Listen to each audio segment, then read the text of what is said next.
வழியா கண்டுபிடிச்சாச்சு. இதான் நம்ம தங்கச்சி தங்கியிருக்க ஹாஸ்டலு. சரி, இப்போ அவ உள்ள இருக்காளான்னு எப்படி கேட்கலாம்? சரி, யாராச்சும் வராங்களான்னு பாப்போம். இங்க ஒரு பிள்ளை வரா, சரி விட்ட கேப்போம். ஏ பாப்பா, இங்க ஒரு நிமிஷம் வாயேன். சொல்லுங்கக்கா, எதுக்கா கூப்பிட்டீங்க? இங்க விஜினி ஏதாவது பொண்ணு தங்கியிருக்காளாமா, பிசியோதெரபி கூட படிக்காளே. ஓ விஜியா? ஆமாக்கா, இங்கதாங்க தங்கியிருக்கா. விஜியோட அக்கா தாமா. அவளை பாக்கிறதுக்காண்டி வெளியூர்ல இருந்து வந்திருக்கேன். கொஞ்சம் அவளை கூப்பிட முடியுமா? விஜி இப்ப இங்க இல்லையேக்கா, அவ காலையிலே கிளம்பி எங்கேயோ போனா, இன்னும் வரலையே. அப்படியாமா? அவளை பார்க்கலான்னு வந்தேன். எப்பமா வருவா? தெரியலையேக்கா, இன்னும் கொஞ்ச நேரத்துல வந்துருவான்னு நினைக்கிறேன். அப்பதே போனா. நீங்க எதுக்கு இங்கே நின்னுட்டு இருக்கீங்க? உள்ள போய் வெயிட் பண்ணுங்கக்கா. இருக்கட்டும்மா, பரவாயில்ல, வெளியிலே நின்னு பாத்துக்கிறேன். அப்பனா தான் எப்போ வருவான்னு தெரியும். நீ வேணா கிளம்புமா, நான் பாத்துக்கிறேன். சரிங்கக்கா, எனக்கு ஆபீஸ்க்கு டைம் ஆயிடுச்சு. சரி, நான் கிளம்புறேன். நீ வேலைக்காம போற? ஆமாக்கா, வேலைக்கு தான் கிளம்பிட்டேன். டைம் ஆயிடுச்சு. சரி, நான் கிளம்புறேன். சரிம்மா சரிம்மா. எம்மாடியோ, இந்த சென்னையில எப்படி எல்லாம் பரபரன்னு ஓடிக்கிட்டு இருக்காங்க. இந்த பொண்ணு எம்புட்டு வேலையா இருக்கா. இவங்க சம்பாதிக்கிற சம்பாத்தியம் பூரா மேக்கப்கே போயிரும் போல. என்ன இன்னும் விஜய காணும்?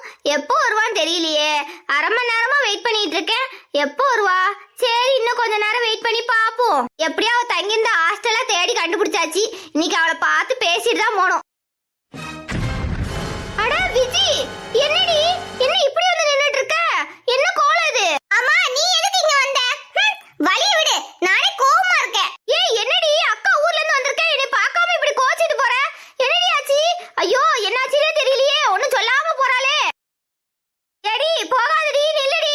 விஜி விஜி, எடி கூப்பிட கூப்பிட நிக்காம போற, நில்லுடி. எடி செல்லம், நில்லு செல்லம். என்னம்மா விஜி, அக்கா உடைய பார்க்கக்காண்டி வெளியூர்ல இருந்து வந்திருக்கேன், இப்படி கோச்சிக்கிட்டு போற? என்னடா செல்லம், என்னடா ஆச்சு? அப்புறம் இது என்னம்மா கோலம், இப்படி வந்து நிக்கிற? என்னடா ஆச்சு? நான் ரொம்ப நேரமா அலைஞ்சி இந்த ஹாஸ்டலை கண்டுபிடிச்சு வந்தேன். இப்ப எதுக்கு நீ இவ்வளவு கோவமா இருக்க? ஏன்டி இந்த கோலத்துல இருக்க? ஐயோ, எதுக்கு விஜய் எல்லாத்தையும் போட்டு உடைக்கிற? சரி, கேட்டுக்கிட்டே இருக்கேன், எதுவுமே பதில் சொல்லாம இப்படி பண்ணிட்டே இருந்தா என்னடி அர்த்தம்? விஜய் செல்லம், என்னம்மா ஆச்சு? சொல்லுமா. அக்கா கேக்குறல்ல, ஏன்டா இவ்வளவு கோவமா இருக்க? எங்க போயிட்டு வர? எங்க போன தெரிஞ்சுக்கணுமா? கல்யாணம் பண்ணிக்க போனேன்.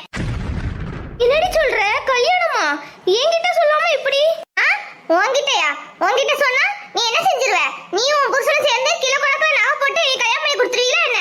ஆண்டி, நான் பண்ணாம வேற யாரடி உனக்கு பண்ணுவா? ஆயில தான் வந்துற போது, மரியாதையா போயிடு. சரி, அதெல்லாம் இருக்கட்டும். கல்யாணம்னு கழுத்துல தாலி இல்ல, என்னடி அப்படியே வந்திருக்க? என்னாச்சு?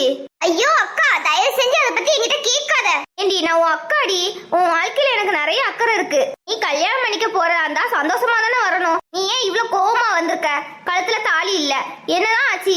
என்னமோ வாழ்க்கையவே பறி கொடுத்துட்டு வந்த மாதிரில வந்திருக்க. என்னடி ஆச்சு? ஏண்டி, முன்ன பின்ன தெரியாத யாரையும் காதலிச்சு ஏமாந்துட்டியா என்ன?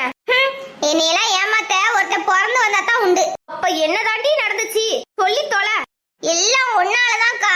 நீ ஒருத்தைய விட்டு வச்சில்ல, அவ என்னைய வச்சு செஞ்சிட்டா. என்னடி வளர்ற? நான் யார விட்டு வச்சேன்? என்னடி சொல்ற? எனக்கு ஒண்ணும் புரியல. யாரு உன்னை என்ன பண்ணா? நானே கஷ்டப்பட்டு போராடி ஆதரவு இல்லாத அனாதை பொண்ணு நடிச்சு ஒருத்தனை ஏமாத்தி கல்யாணம் முடிக்கலான்னு போனேன். கழுத்துல தாலி ஏற போற நேரத்துல சக்காலத்தி பொண்ணு ஒருத்தி இருக்காளே, பூஜா, அவ வந்து எல்லாத்தையும் கெடுத்து விட்டா. என்னடி சொல்ற? பூஜாவா? ஆமா, அவளேதான். என் வாழ்க்கை, என் கனவு, லட்சியம் எல்லாத்தையும் மண்ணலி போட்டா. ஏண்டி, நீ சொல்றது எதையுமே நான் நம்ப முடியலடி. அவ எப்படி அங்க வந்தா? உன் கல்யாணத்தை எப்படி நிப்பாட்டினா? எல்லாமே நல்லபடியா தான் போய்கிட்டு இருந்தது. கடைசி நேரத்துல வந்து தாலி கட்ட போகும்போது நிறுத்துங்கன்னு சொல்லி நிப்பாட்டி என்னைய பத்தி ஒண்ணு விடாம மாப்பிள்ளை வீட்டுக்காரங்கிட்ட ஒண்ணு விடாம சொல்லி என்னை அசிங்கப்படுத்திட்டா. இவ அனாதை இல்ல, இவளுக்கு ஒரு அக்கா இருக்கான்னு சொல்லி உன்னைய பத்தி நம்ம குடும்பத்தை பத்திலாம் கேவலமா பேசினா. அப்புறம் இதுக்கு முன்னாடி ஒருத்தனை லவ் பண்ணி ஏமாத்தினது அது முதற்கொண்டு எல்லாத்தையுமே சொல்லி என்னை அசிங்கப்படுத்தி அவமானப்படுத்தி அந்த மண்டபத்தை விட்டு வெளியில துரத்திட்டாங்க. இது எல்லாத்துக்கும் காரணம் அந்த பூஜா தான். அவ மட்டும் வராம இருந்தா இந்நேரத்துக்கு நான் பல கோடி ரூபாய்க்கு சொந்தக்காரியா இருந்திருப்பேன். இப்படி அவ என் வாழ்க்கையவே கெடுத்துட்டா. அவளை நான் சும்மாவே விட மாட்டேன். அந்த பூஜா அங்க வந்து இவ்ளோ வேலை பார்த்திருக்காளா? அவளை கொல்லாம விட மாட்டேன்டி. யாரு? நீயா? நீயும் பல வருஷமா அவளை வீட்டை விட்டு துரத்தணும் தான் பாக்குற. உன்னால என்ன பண்ண முடிஞ்சிச்சு? ஒண்ணும் பண்ண முடியல. நீ அவளை கொல்ல போறியாங்க? எனக்கு இருந்தாலும் அவ சாவு என் கையில தான். சரி, இப்ப எதுக்கு நீ என்னை தேடி வந்த? எடி, எல்லாமே நல்லதுக்கு தாண்டி. என்ன உளர்ற? எடி, நான் சொல்றத நல்லா கேட்டுக்கோடி. உனக்கு இதை விட பெரிய இடத்துல கல்யாணம் முடியும். கவலைப்படாத, சரியா? உங்க அக்கா உன் கல்யாணத்தை நல்லபடியா நடத்தி வைப்பேன். என்னது? கவலைப்படாதியா? அவ்வளவு அசால்ட்டா சொல்ற? நான் புடிச்சாலி எவ்வளவு கோடி ரூபாய் சொத்து இருக்கு. இந்த முட்டாள் பூஜாவால கை கெட்டினது வாய் கெட்டாம போச்சு. அடச்சா 500 கோடி தானாங்க. என்ன உனக்கு 500 கோடி ரூபாய் அவ்வளவு சாதாரணமா போயிச்சோ? நீ இருக்கியே, இதெல்லாம் உனக்கு எங்க புரிய போகுது? அடியே பைத்தியக்காரி, 500 கோடி ரூபாய பிடிக்கிறதுக்கு இவ்ளோ கவலைப்படுற? அக்கா உனக்கு 10,000 கோடி ரூபாய் சொத்துள்ள ஒரு பையனா பாத்திருக்கேன். என்னக்கா சொல்ற? உண்மைக்குமே வா?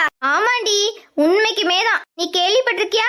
ஏகே குரூப் ஆஃப் கம்பெனியோட ஓனர் மனோஜ் சார், அவரோட ஒரே பையன். அவன் 10,000 கோடி ரூபாய்க்கு ஒரே வாரிசு. அவனைத்தான் உனக்கு கல்யாணம் பண்ணிக்க போறேன். என்ன காலையிலே உளறிக்கிட்டு இருக்க? ஏடி நான் உளரலடி, உண்மையத்தான் சொல்றேன். நான் இப்ப அவங்க வீட்டுல தாண்டி இருக்கேன். அவங்க நான் என்ன சொன்னாலும் என் பேச்ச கேக்குற மாதிரி கொஞ்சம் கொஞ்சமா அவங்கள என் வழிக்கு கொண்டு வந்துகிட்டு இருக்கேன். நீ சும்மா அங்க வந்து நின்னாலே போதும், மிச்சத்தை நான் அந்த அக்கா பாத்துக்கிறேன். அவனை மட்டும் கல்யாணம் பண்ணிக்கிட்டே நினைச்சுக்கோ, அந்த வீட்டுக்கு நீ தாண்டி இளவரசி. டெய்லி ஒரு பட்டுப்புடவை கட்டிக்கிட்டு சந்தோஷமா வாழ்க்கையை நடத்தலாம். இருக்கிற எல்லாரையும் அதிகாரம் பண்ணிக்கிட்டு அப்படியே ராணி மாதிரி அந்த இடத்துல வாழலாம். சும்மா நீ வாட்ட எத்தையாவது உளறிக்கிட்டு இருக்காத. நீ சொல்றது எல்லாம் உடனே நடக்கிற மாதிரி இல்ல. நான் எவ்வளவு நாள் கஷ்டப்பட்டு 500 கோடி ரூபாய் பிடிச்சேன் தெரியுமா? ஒரே செகண்ட் அந்த பிசாசு பூஜா ஒரே நிமிஷத்துல காலி பண்ணிட்டு போயிட்டா. இங்க பாரு, நானே செம கடுப்புல இருக்கேன். மேலும் மேலும் ஏதாவது சொல்லி நீ கடுப்பேத்திட்டே இருக்காத, இங்க இருந்து போயிடு. நான் முதல்ல அந்த பூஜாவை பழி வாங்கணும். பழி வாங்கினதுக்கு அப்புறம் தான் நான் அடுத்த விஷயத்த பத்தியே யோசிப்பேன். எனக்கு அது வரைக்கும் வேற எதை பத்தியுமே யோசிக்கணுங்கிற நினைப்பே இல்ல. நீங்க இருந்து போ.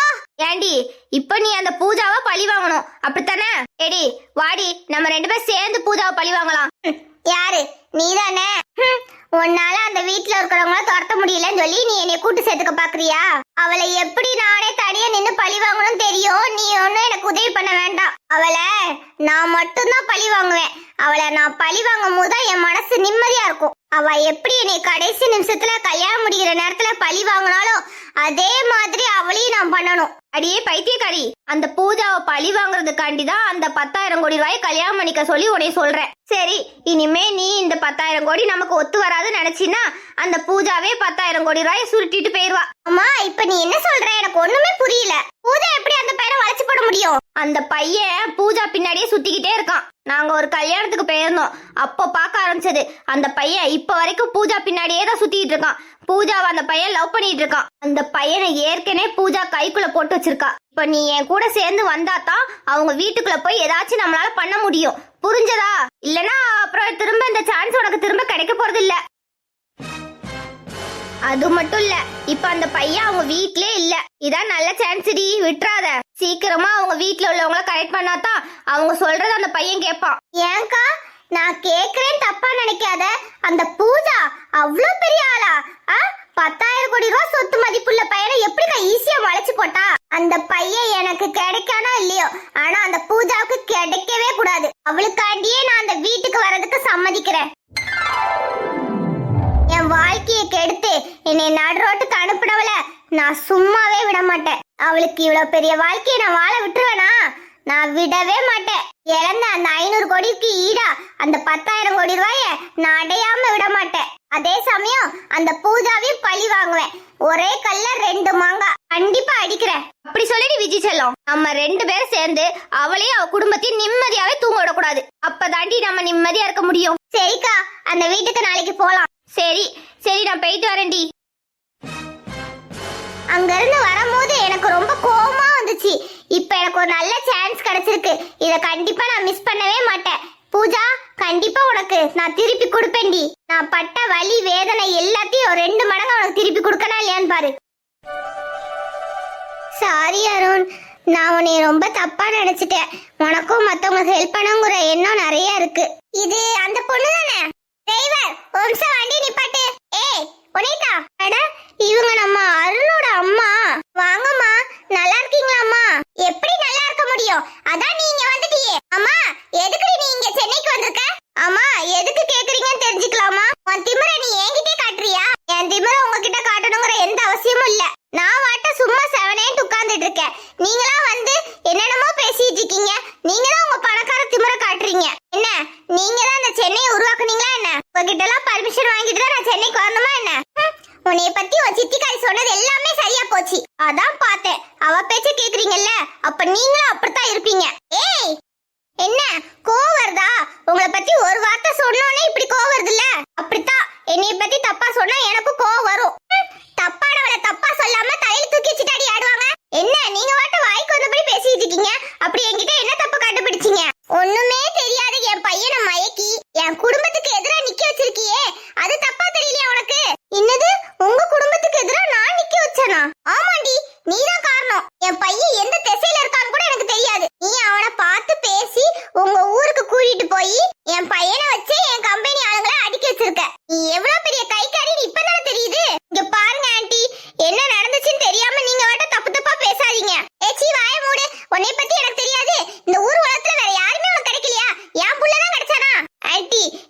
பேச்செல்லாம் கேட்டுக்கிட்டு நீங்க என்னை தப்பா பேசாதீங்க ஆண்டி.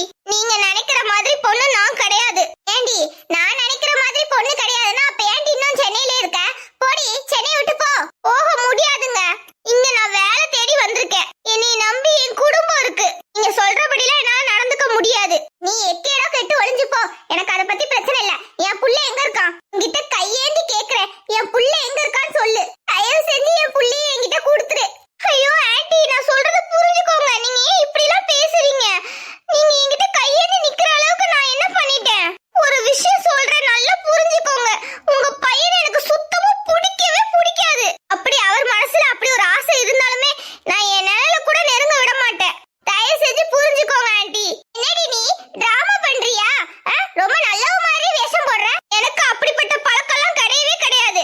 ஏன் பின்னாடி சுத்தாதன்னு உங்க பிள்ளைகிட்ட போய் சொல்லுங்க. என்னடி வாய் ரொம்ப நீளுது? அப்படியே அரஞ்சனா பாத்துக்கோ.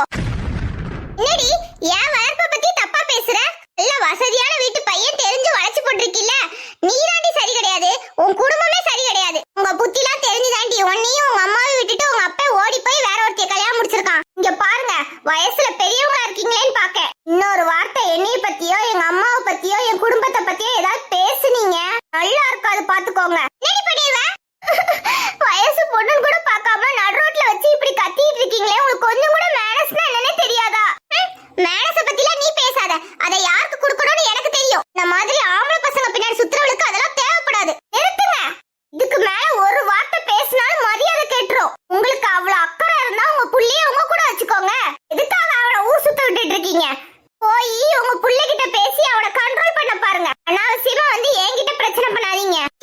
உங்களோட இங்க நின்னு பேசணும்னு எனக்கு எந்த அவசியமும் இல்ல. பாரு, என் பையனை எந்த தொந்தரவு பண்ணாம ஊருக்கு மரியாதை ஓடி போயிரு. இல்லன்னு வச்சுக்கோ, உனக்கு மரியாதை இருக்காது.